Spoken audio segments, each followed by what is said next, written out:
अस्सलाम वालेकुम दोस्तों, खुशामदीद एंड वेलकम टू Animalia.pk। मैं हूं आपका वेट डॉक्टर फुरकान। मैं आज आपके लिए इंतहाई इंपॉर्टेंट टॉपिक के बारे में डिस्कस करूंगा, किटन्स एंड कैट्स की डिवर्मिंग के बारे में। बहुत से लोग डिवर्मिंग के बारे में नहीं जानते कि डिवर्मिंग क्या है। मैं आपको बताता चलूं कि डिवर्मिंग कहते हैं इंटरनल पैरासाइट, यानी जो पेट के कीड़े होते हैं, इनके लिए जो मेडिसिन इस्तेमाल की जाती है उसको हम डिवर्मिंग कहते हैं। डिवर्मिंग के क्या बेनिफिट्स हैं, वर्म्स कितने टाइप्स के होते हैं, इसका शेड्यूल क्या है और इसके प्रिकॉशनरी मेजर्स क्या हैं, मैं आपको डिटेल से वन बाय वन बताऊंगा। चले आइए स्टार्ट करते हैं।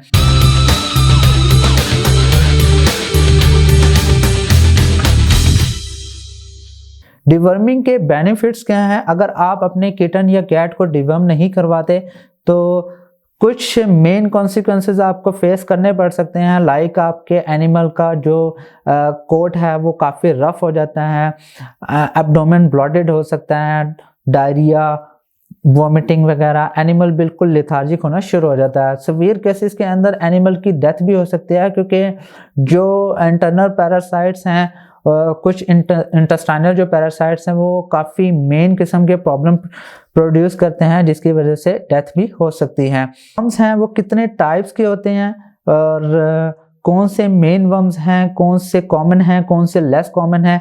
4 टाइप्स के वर्म्स हैं जो किटन या कैट्स को हो सकते हैं। 2 मोर कॉमन हैं और 2 लेस कॉमन हैं।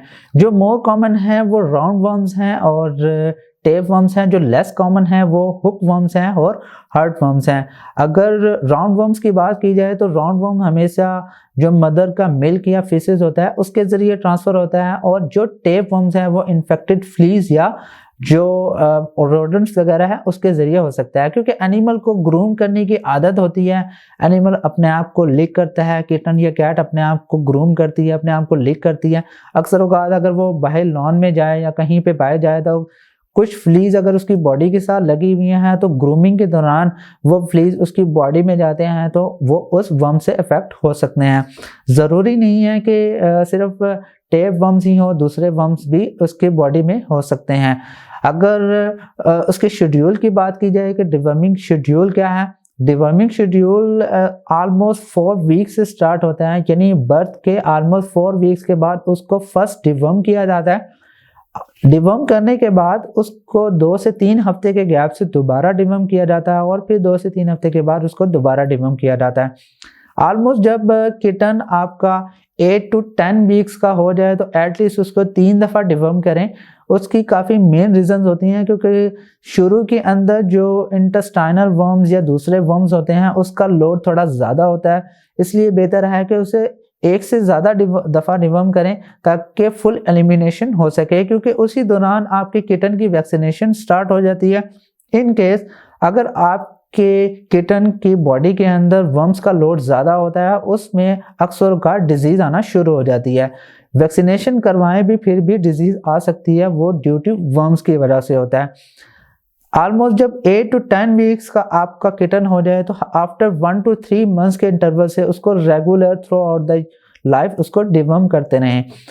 कैट्स के अंदर भी यही शेड्यूल अपनाया जाता है कि 1 to 3 मंथ्स के इंटरवल से उसको रेगुलर डिवर्म किया जाता है।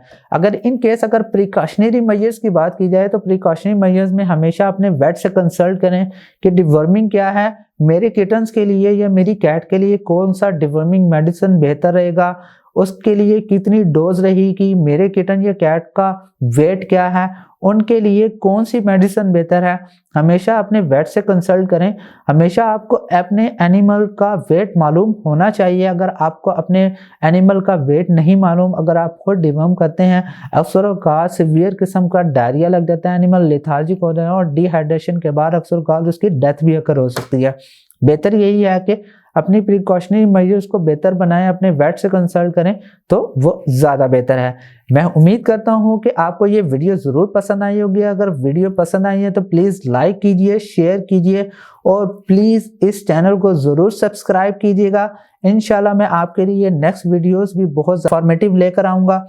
इंशाल्लाह नेक्स्ट वीडियोज़ में मिलते हैं। खुदा हाफिज़।